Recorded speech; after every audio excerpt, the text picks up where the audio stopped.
Hey, everybody. Thank you so much for joining us for our webinar today. Today, our webinar is with Andrew Thompson, account executive at Yardstik. Um, yeah, as always, feel more than welcome to put questions in the chat. Alejandro will be monitoring that as well. And it's always okay if you have a quick question to jump in.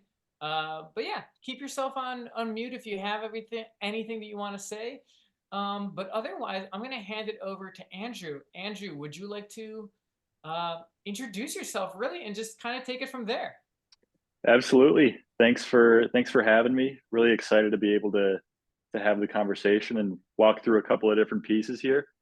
Yeah. So I've been with Yardstick for about a year and a half, and really have had the chance to work with a lot of different industries.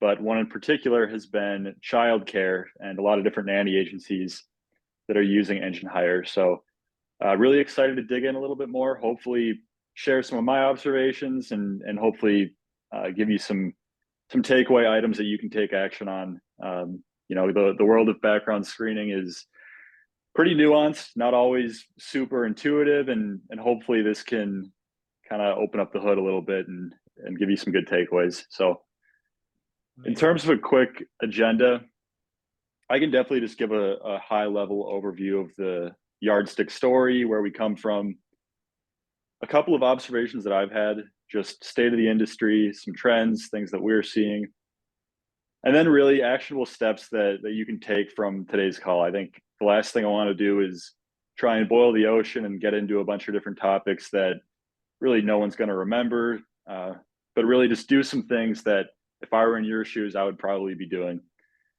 We'll leave some time at the end for a quick joint announcement between ourselves and Engine Hire and Q&A, but really, like, at any point, feel free to ask questions. I don't know if I can see the chat with this screen sharing, but feel free to, like, blurt them out. Really, anything that you want to do. But if I can't answer the question, I'd like to think I know a lot. There are some things I just don't know. I'll definitely take note of it and try and get you a solid answer. Thank you. Yeah. So without further ado, Yardstick was actually spun out of a company called Sports Engine. So Sports Engine was a youth sports CRM. So really focused on league management, volunteers, onboarding coaches, keeping track of schedules, different pieces like that. And probably around like 2014, 2013, one of our founders who had founded Sports Engine kind of realized that there were an alarming number of youth sports coaches who were not being background checked at all. And this is kind of around the same time that a lot of not so great things were happening in the world of youth sports, especially with USA Gymnastics and a few other scandals that have been going on. So he really sought to make background checks easier to understand and more accessible for youth sports organizations. Fast forward a few years, Sports Engine was acquired by NBC Sports. He then took some of the people, some of the tech, some of the ideas, and started Yardstick.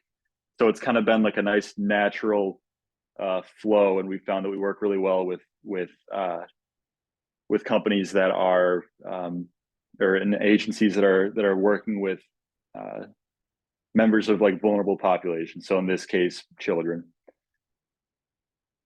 So real quickly, just observations that I have today, having these conversations all the time. And this is a blanket statement. This is not always the case. And this also isn't just with nanny agencies. This is kind of across all industries. Background screening continues to be overlooked. I would say I've heard it enough for it to be a theme where people will choose their vendor, they'll choose whichever package they want to run. Maybe this is a couple of years ago. They run that, and then that's it. They kind of essentially never take a look at it again. So I think that sort of leads to a lot of people just not being very familiar with what they're doing, and probably not super confident in speaking to it, and just kind of tucking it off to the side, saying, we have our setup, we do this, we're good to go. Which leads into observation number two. I think that's why background screening kind of gets this kind of falls into this bucket where people think of it as one size fits all. I remember coming to Yardstik a year and a half ago and thinking, like, how complicated can this be? It's, you're either background screened or you're not. But what we found is depending on the position that you're hiring for, that you're filling, it can really, really be nuanced. For example, someone who's delivering hamburgers and fries probably doesn't need a super extensive background check. And most of the time, it's just fulfilling an insurance requirement. We'll check a box, they're good to go.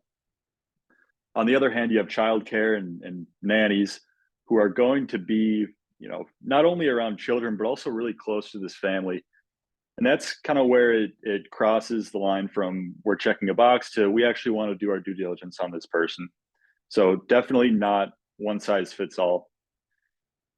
And then observation number 3 is kind of been more common lately, but really background screens and any screen in general is technically out of date the second that it's complete. And so a lot of people have really been trying to reconcile this, and there are a couple of different ways to go about it. And I think the classic way of going about it, or the way that I've seen most often, is just doing some sort of rescreen cadence, whether it's 3 months, every 6 months, every year. Some people don't do it at all.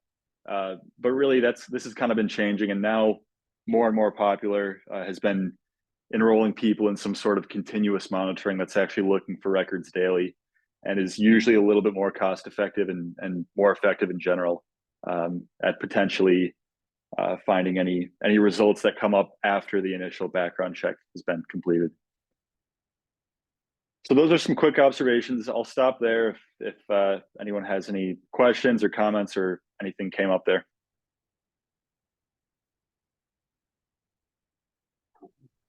I have a question or a comment. Sure. And by the way, thank you for being here, but I am driving. Just want to let you guys know that. So that was really interesting, especially the last part with the continual monitoring. That just sounds really, really good. But I'm also wondering, is there any type of social media checks or monitoring included in any of it? Absolutely. Yeah, that's another very big trend that we've been seeing in this space, because typically agency owners that I talk to will do things manually.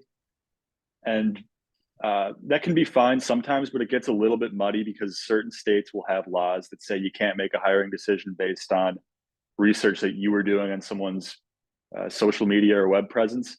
And also you could miss certain pieces. So we do have social media screening. It's a bit of a misnomer because really what it is web presence screening. So it's looking for different buckets and criteria that you set up, whether it's, I want to flag anything that pertains to illicit drug use or violence. Then it's going out and it's not only looking for examples of that on their social media, but it's also scanning the web for anything that they may have, like, for example, maybe they commented on a news post 5 years ago, or maybe they were in a news article and there's something unsavory in there. So it's, while social media is an aspect of that, it's also doing a broader search on, anything else that may be relevant to them on the internet. Thank you. Of course. So moving forward, a few actionable steps that you can take today. I was thinking about this, and I was trying to put myself in the shoes of someone who's not super close to background checks, maybe has an agency, and like, what would I do? I think the first one and most simple one, and this is something that I've noticed nanny agency owners and people in the industry do really, really well, is knowledge sharing. Like, it seems like everyone is very, very tight, always asking each other, hey, what are you doing? Who do you use for this? Like, sharing knowledge that way. I would take that same kind of ethos and apply that to your current vendor. So just reach out to your vendor, ask them to break down what's included in our background check today. What are we really getting from this? And then take it a step further by asking, what are others in our space doing? Like, what are some trends that you're seeing? Are a lot of people tacking on a web presence search? Do you even offer that? how are people handling continuous monitoring? Ask for any helpful collateral. There's a lot of nuance in the space. So anything that they can provide you, whether it's, where do we see the most expensive county pass-through fees? What counties are delayed right now?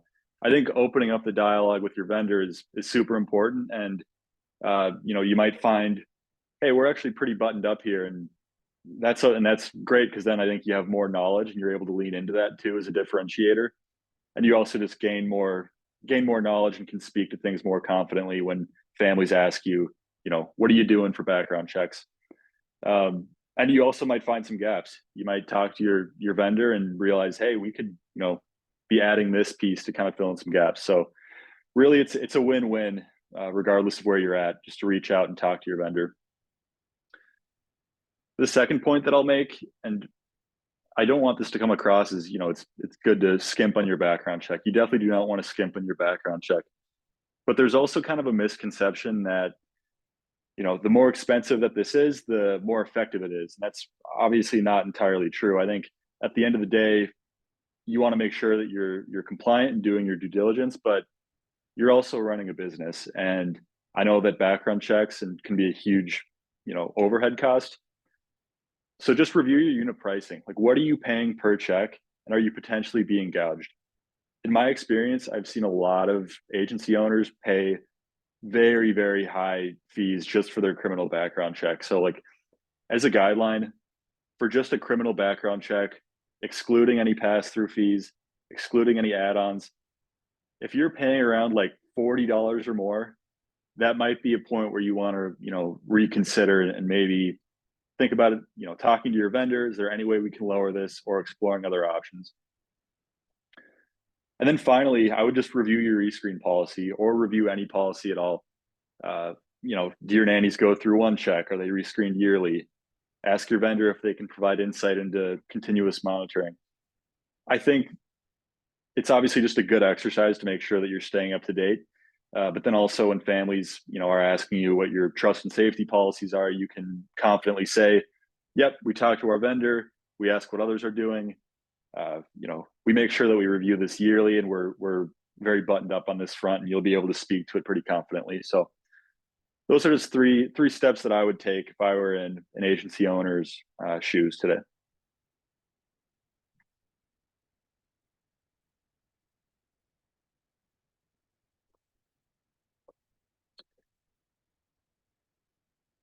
So if there are no questions there, we have a pretty exciting announcement. So we've been working with Engine Hire kind of in a more informal way, I would say. Like, I was introduced to Danny over the summer and was added to the community forum, and I've obviously worked with a lot of agencies that are customers of Engine Hire. And so we've kind of been taking steps to formalize the partnership a little bit further. And I got the green light to share that we're starting to work on an integration where Engine Hire users can have Yardstik embedded into their platform, and manage pieces from there. So I'm a little bit out of my water here, so I'll let Levin take over and kind of speak to this a little bit more. Can I ask a quick question, Andrew, before he Yeah, of takes course. over? Yeah. So what, and I may have missed it in the beginning because I was transferring from the house to the car, but what exactly does Yardstik offer? Yeah, so we are a trust and safety platform, which means that we offer anything that you would possibly need to build a screening program. So usually that's anchored by some sort of background check, some sort of county criminal check. And then from there, it's adding pieces on, whether that might be, and this is most common for agencies, adding a drug screen, maybe verifying that someone has their CPR certification, potentially doing federal criminal records that you might not catch on a county criminal record, doing social media screens. So really just kind of giving you a tray of things to pick and choose from to screen your nannies. Do you feel that you guys are competitive with some of the other popular screening companies? Absolutely. Yeah. And when you say competitive, are you speaking more from a price perspective, like a general service perspective, or kind of what's on your mind there? mostly pricing? Yeah, I would say very competitive. From what we've seen, there are agencies that are paying very, very exorbitant amounts, like amounts just for the criminal background check that are very, very high. I think we can offer the same level of check that they're doing, but at a much better price. We've definitely helped out a lot on that front. Okay, that's good to know. Thank you so much. Of course.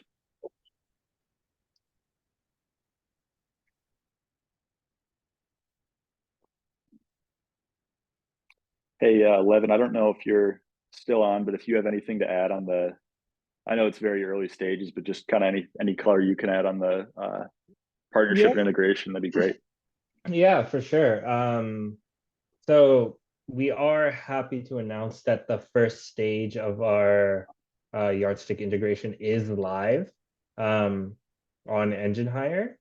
So what this will basically entail is that if you have a Yardstik account, you'll be able to connect your account to Engine Hire. And then once you do, on every candidate's profile page, there'll be a little button where you could trigger an invitation, as Yardstik calls it, which is essentially beginning the process of generating a report based on kind of like the packages that you already have set up in Yardstik.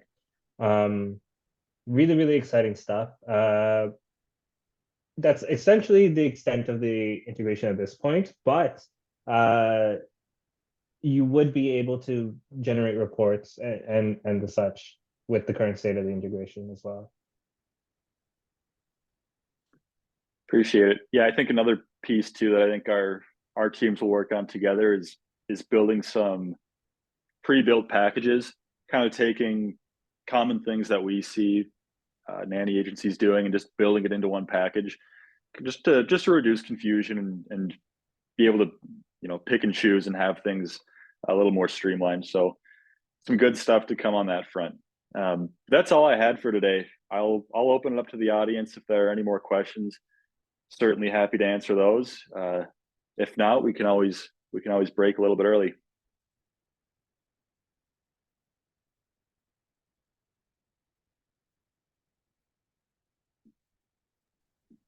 So how do I actually get a demo with Yardstik?